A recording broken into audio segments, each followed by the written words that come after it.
and welcome to Awesome Indies. I am your host, Shay Thompson, and I am so excited to bring you a jam-packed show with tons of trailers, gorgeous gameplay, and exclusive interviews. The Awesome Indie Showcase is all about highlighting the brilliant world of indie games and putting some titles on your radar that you might have otherwise missed. So get comfortable and come with me on this journey as we look at some of the most innovative, creative, and whimsical games the industry has to offer.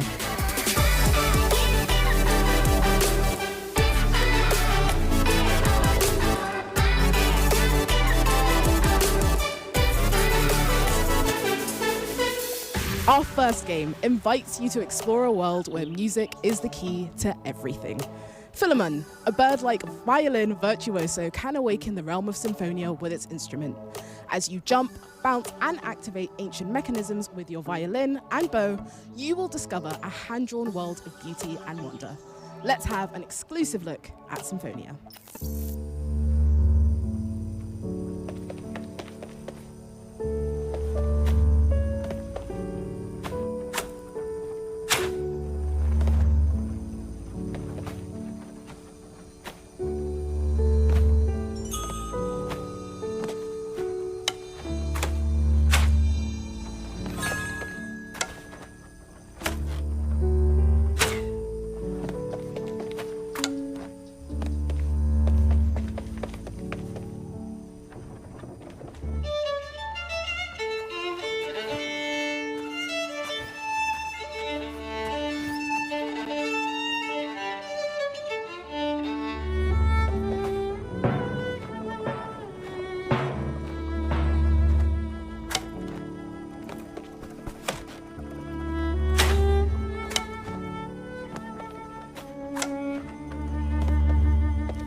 Gamescom has taken major strides to become a little more green conscious. I'm happy to say that this year's event is 100% climate neutral.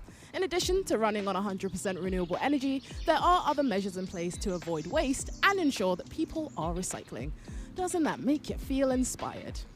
Now, check out Shaven Stuff from Hype VR Games.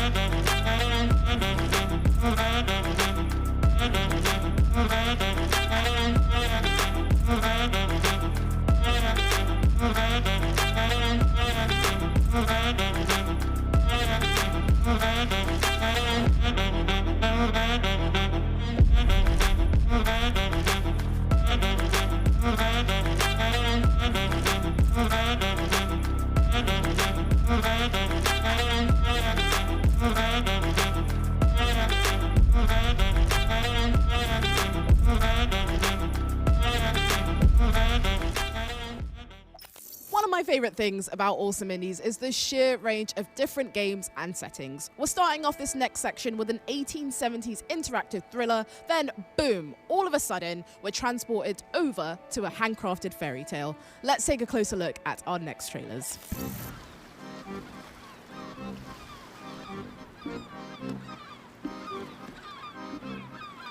What? Where are you from? Here in the north we say moin. That means as much as hello. You will learn that.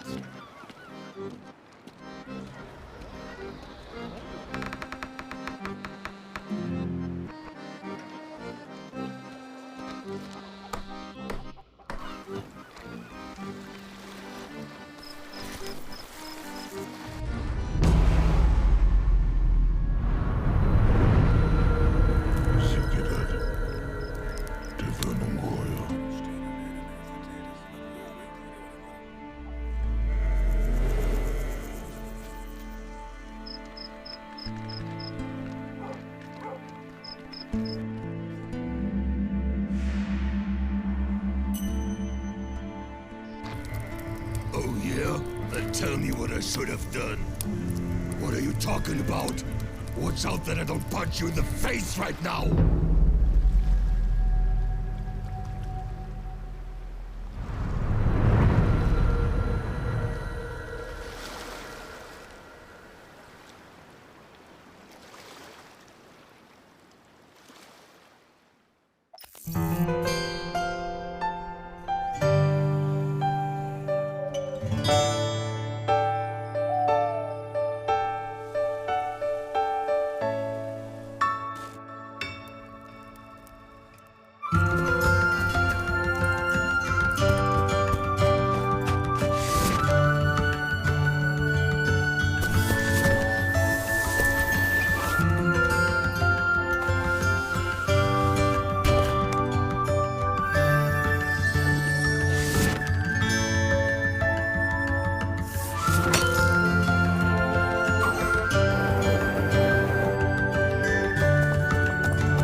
Up next, we have an exclusive world premiere for you here at Awesome Indies. Don't say we don't spoil you.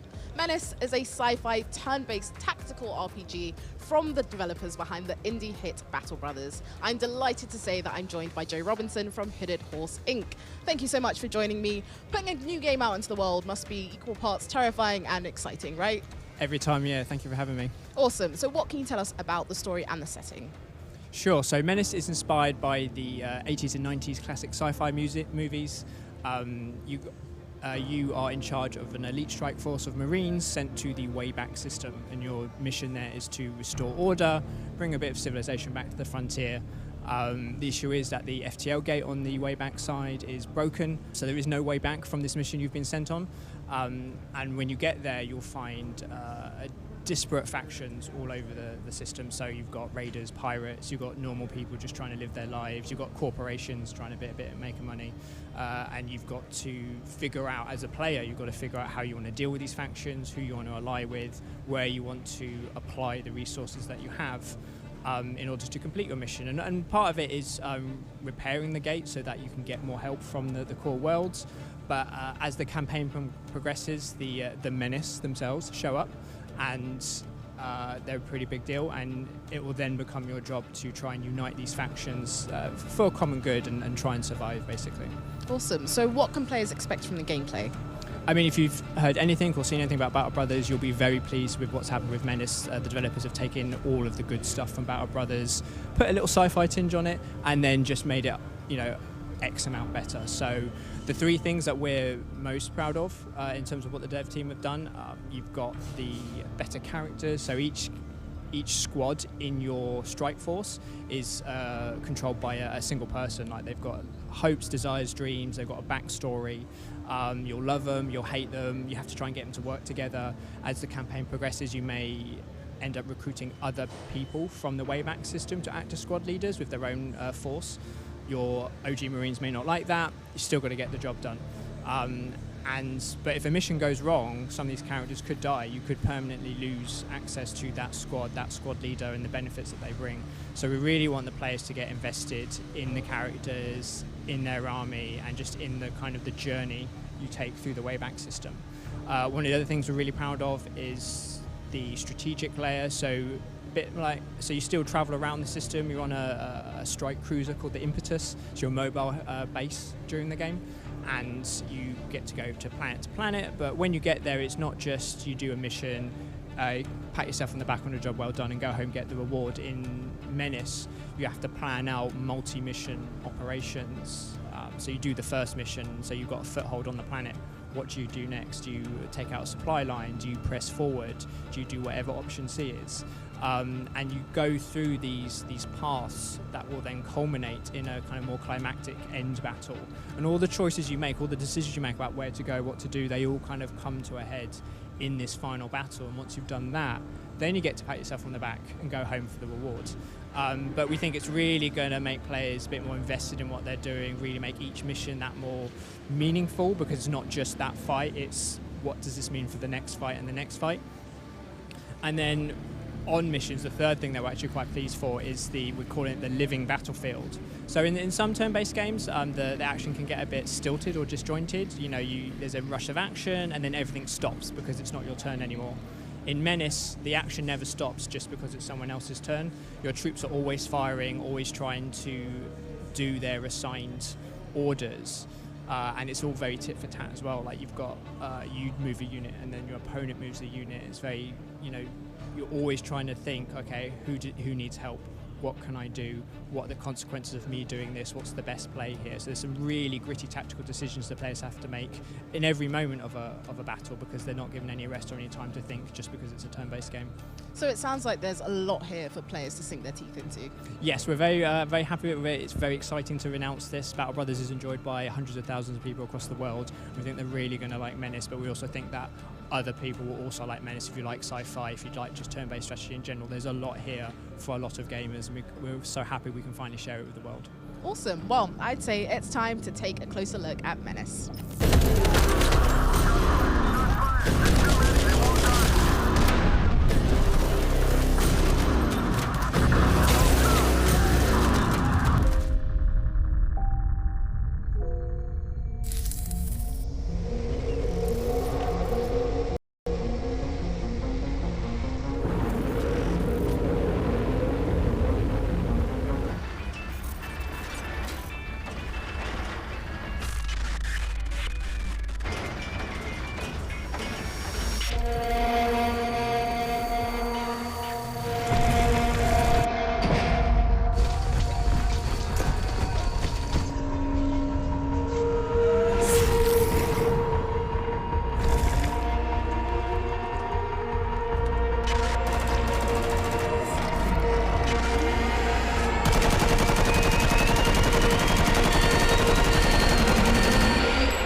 This week is packed with awesome events you don't want to miss. Check out gamescom.global to see the full schedule of what the gaming world has to offer.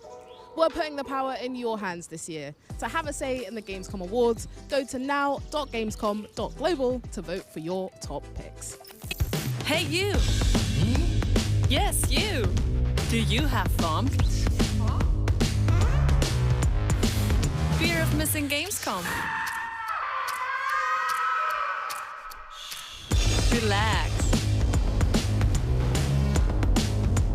Gamescom is everywhere you want.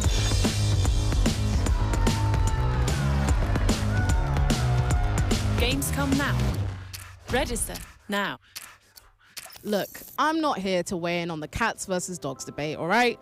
But at least we can all agree that cats are cute as hell. In our next game, you'll embark on a journey in this physics-based multiplayer with nothing but a wagon and your wits. Take a look at Catrophy Tale.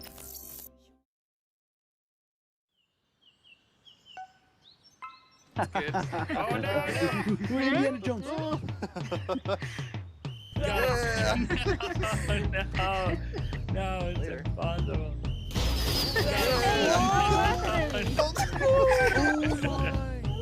There it goes.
Now, I am pleased to say that I'm joined by two very special guests, Drillbert and, of course, Renee, the director of Bip and Bits, the team behind Domekeeper. Thank you so much for joining me. Yeah, thank you for inviting me, or us. Amazing. So obviously, Domekeeper's had a fantastic time since its release with, glowing reviews. Talk us through, the development cycle from the start all the way through till now. Yeah, so, it started as a game jam game, and we made it in 3 days. And that's that's not something you ever expect after 3 days, that you will end up in a spot like this. But it was already clear, like, people were responding to the game in a very different way than our other jam games. And we quickly understood that we have something here. And then we just expanded on it and thought, okay, the game already works. After 3 days of development, the game works. We just don't need to break it, just expand it. That was also a luxury, not needing to go 1 year into development to find out if it's fun or not, or something like that. Yeah, and then we expanded the game, and eventually Raw Fury saw that one and liked it. And Raw Fury was one of my favorite publishers anyway. And even Domekeeper is inspired in some aspects by Kingdom, which is like Raw Fury's own big, and I think very first game. Yeah, and that was another stroke of luck with which, and really, we went from amateurs doing that in the evening and weekends to the best case you can have as an indie, like doing your own game, being funded, and having a fantastic partner. So, yeah, that was just an amazing last year. So it's been two years actually, and it's been 1 year since release. But Awesome. I'm so happy with you. I can see you're brimming with delight, which warms my chilly little heart. So obviously you're here to talk about the multiplayer mode. Yeah, talk us through it. You know, was this something that you always had in mind for the game? Yeah, it was always, definitely was always something that we had in mind, and also something that people from day one have been asking, okay, when can we have multiplayer? And we are like, maybe in 2 years, something like that. But I even, like, before Dawnkeeper released, just when we pitched Raw Fury, I even implemented back then a little try of a co-op mode, which I played with Anne. And that worked already quite nicely, and it was clear, okay, this does feel nice.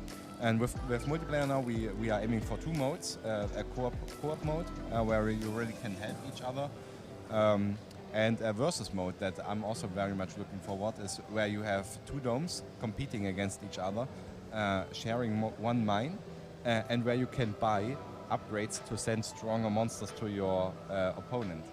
So you have to balance resources on your own drill and defense, but also if you have some to spare to sort of harm your opponent. So as a competitive player, I really look forward to that. I love that. And finally, any future plans for Dawnkeeper? I know there's maybe not so much you can share, but I thought I'd ask anyway. Yeah, absolutely. So for this year, we have something big planned. For essentially the anniversary, the release anniversary. We want to launch a new update where we don't bring out a new dome, but 2 new domes, so which doubles the number of domes in the game. And yeah, they already look very cool. We will have a trailer on that in some time, I think. Yeah, and that should be fun. Awesome. Well, thank you so much for your time. It looks like you have a lot to look forward to, but I'd say we should dig a little deeper. Take a closer look at the multiplayer gameplay footage of Dawnkeeper.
Deutschland ist ein guter Standort, um Games zu machen.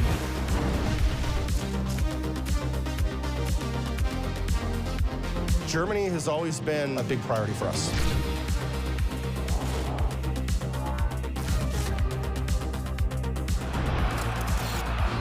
Einmal im Jahr das Zentrum der Gamesbranche ist hier in Deutschland, in Köln.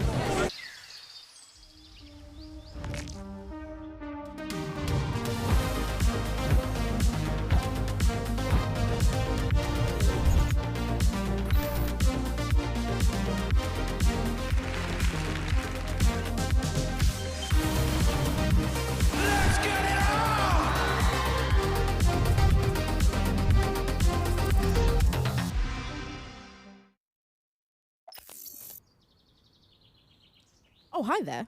If you're like me and you get really bad FOMO, don't worry, we got you. You can join the adventure and win cool prizes in this year's Gamescom Epics, the text adventure game of the show, where you solve all of the puzzles and put your nerdy knowledge to the test. And the best part is, you can do it right on your phone.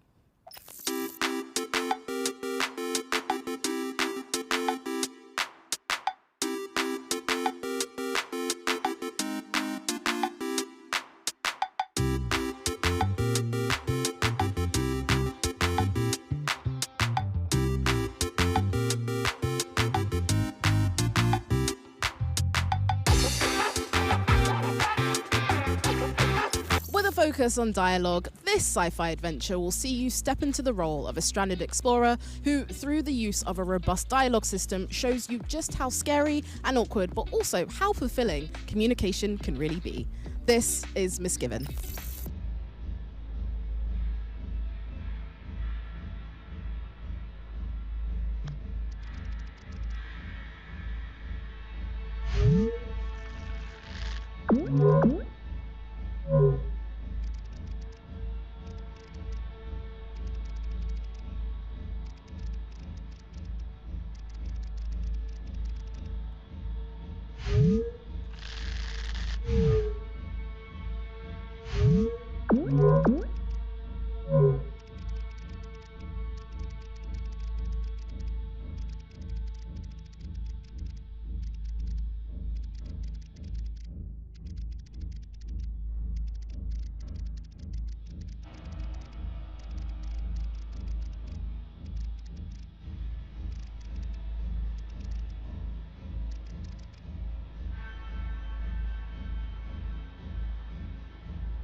And the games just keep on coming. We've got another triple stack set of trailers for you. Take a look at Stormgate, Synergy, and 6 Ages 2, Lights Going Out. Stormgate is a spiritual successor to classic real-time strategy games like Warcraft 3 and StarCraft 2. Stormgate will feature highly asymmetric armies fighting for control of Earth's future. Today we have an early look at our second faction, the Infernal Host. Infernals live and die by the code of victory at any cost.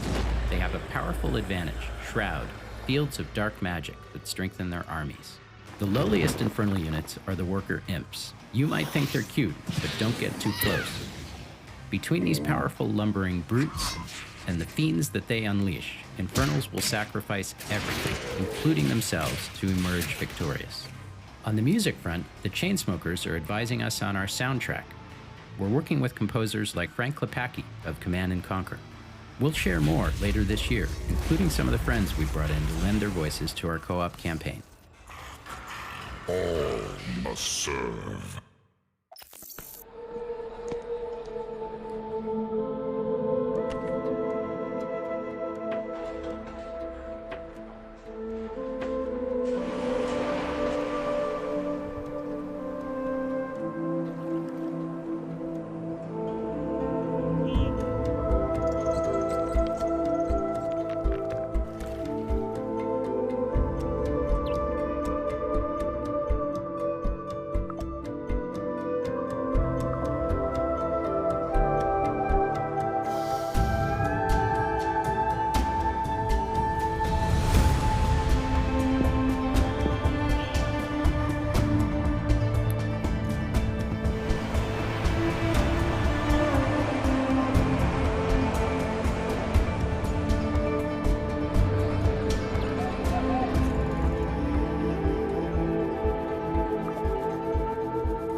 Our next game combines the cute and cozy aesthetics of a farming sim with the overall vibe of the occult. Prior to this point, I didn't know this was something I needed, and now I'm obsessed. Delve into a world full of magic creatures, cursed crops, you know, all the usual haunted vampire stuff. This is Moonlight Peaks.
Be there.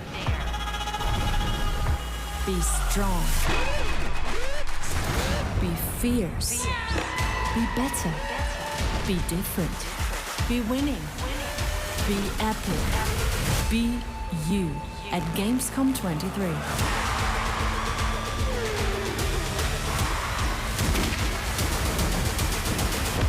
Come and be everything at Gamescom 2023. Next up, we've got a strategy game that boasts fully customizable units and behaviors either alone or with friends. It combines automation, survival, and exploration in a stunning sci-fi setting. It also has cute robots. Check out Desynced.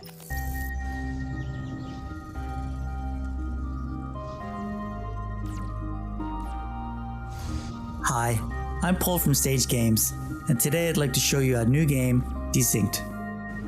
Desynced is a game about using bots to automate the construction and management of a base on an unknown planet. Players must research, build, and grow until they're able to repair their ship in orbit, but as they'll find out, that's only the beginning. When you start the game, you use resources like metal and crystal to produce circuit boards and other materials for more advanced technology. Here's a basic scout. Right now, all it can do is carry things around. But scouts, like all units and buildings in Desynced, can be equipped with components to provide more functionality. Look, with a miner component equipped, they can mine metal ore. Alternatively, I could equip a turret and it could help defend the base. Or I could equip a basic factory component. Now it can produce metal bars without needing to move supplies to a building. There are many other components like radars, radio emitters, wind turbines, extra storage, and even a landing pad for drones. As you progress, you'll unlock units with more component sockets to tailor them to your needs.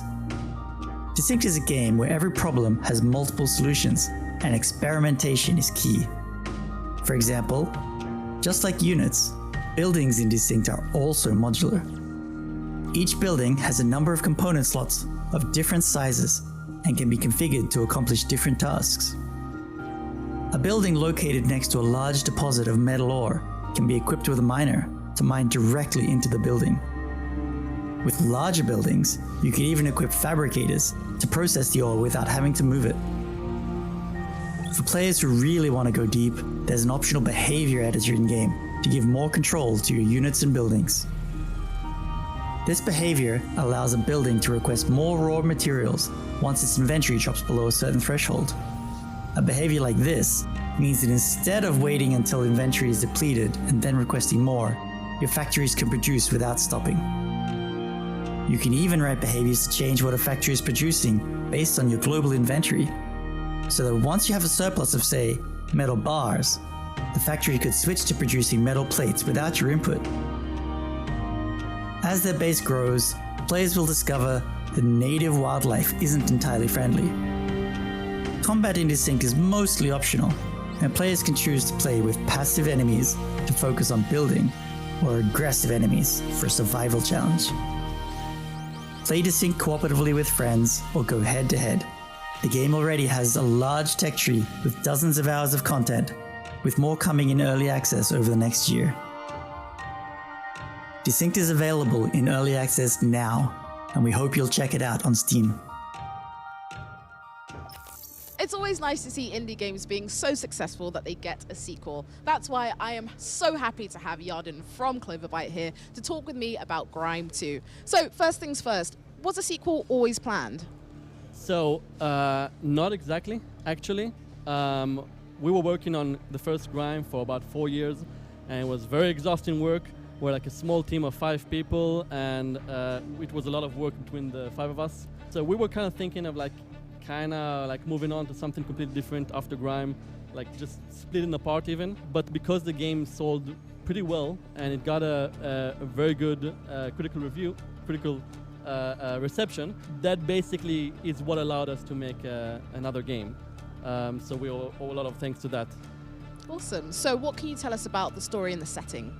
So the first Grime takes place in a world that's it's sort of obsessed with proportions and anatomy, and the second game is more so about a world that's obsessed with art and making art.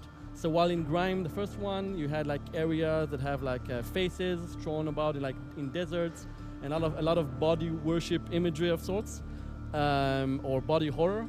In the second Grime, you will see like basically towns which are made of different forms of art. So like a town of huge nails which are just painted like entrances to houses, towns of giant vases, forests of weapons which are growing from the ground, stuff like that. So that is at the core of Grime's 2 story. Like basically it revolves a lot around art. Awesome. So, you know, Grime is known for being very atmospheric and very surreal, especially from your description there. What were some of your inspirations? So, I think every artist and every game is inspired by a lot of things. I'm not going to be able to pull all of them right now. There's so many games that inspired me. I think From Software games, obviously. Also, I think Warframe, the frames design. There's too many to name. But specifically, there's an artist called Wayne Barlow, which wrote a book called God's Demon. That was the very first inspiration for the Grime sort of universe, I guess, at this point. It's about like souls in hell and how they're made of clay and they're very malleable and stuff are made from them. So like basically the whole concept of that is somewhat religiously inspired, but the whole concept of a world where stuff are made from materials rather than flesh. That was probably the main inspiration. Awesome. That's so exciting to see all of your inspirations kind of play out in this wonderful masterpiece of yours. Brilliant. And so, you know, Grime was known for having really unforgiving boss fights. Can players expect more of the same in Grime 2? Definitely. I'm always of the belief that personally boss fights are much more satisfying when you feel like you've earned them. Not just the spectacle. It's more about like just like that having it like be really close and feel like you've earned it. However, I wouldn't, in a way, I can probably say it's going to be somewhat more accessible, but in the way that maybe Elden Ring is more accessible. We've learned a lot from games that came like in recent years, Ender Lilies, for example, but also Bloodstained, that the characters have abilities that they collect throughout the game, like specifically from enemies, and this allows players to attack from distance, create dot zones, like basically a lot of like mage abilities, and they can just like play in their own way. Like playstyles are completely different between players. So this is sort of ingrained, like added to the Souls-like formula to just give players much more options. Guacamele is also some sort of inspiration because there's a lot of manipulation of the enemies. So over here as well with molds, you can like, molds are the abilities in Grime 2. You can throw enemies into each other, out of cliffs. You can use environmental obstacles to your advantage. There's just much more strategy and options in front of the player. So it's going to be a hard game still, but if you're very strategic and you're thinking about what you're doing, it's probably going to be way easier. Awesome. Well, you got me really excited to check it out now, so I'd say we do that. Here is Grime 2.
like hand-drawn action adventures, relaxing roguelike city crafters, and tile-based planet builders, then you'll love the look of these next 3 games.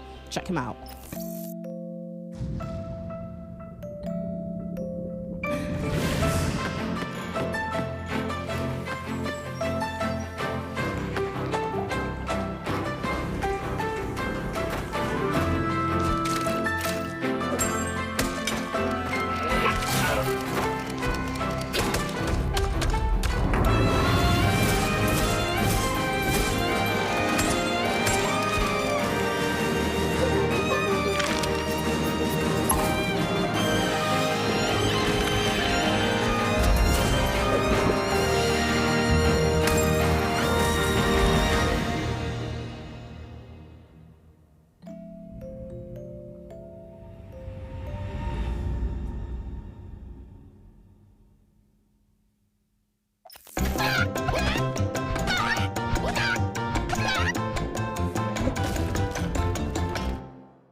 I want to thank you all for being a wonderful audience and joining me for this year's Awesome Indies. If you're down in Cologne this week, come by Hall 10.2 to check out all the best indie games. And if you're watching at home, then make sure you check out the Gamescom Steam event. I have been your host, Shay Thompson, and I'll catch you later.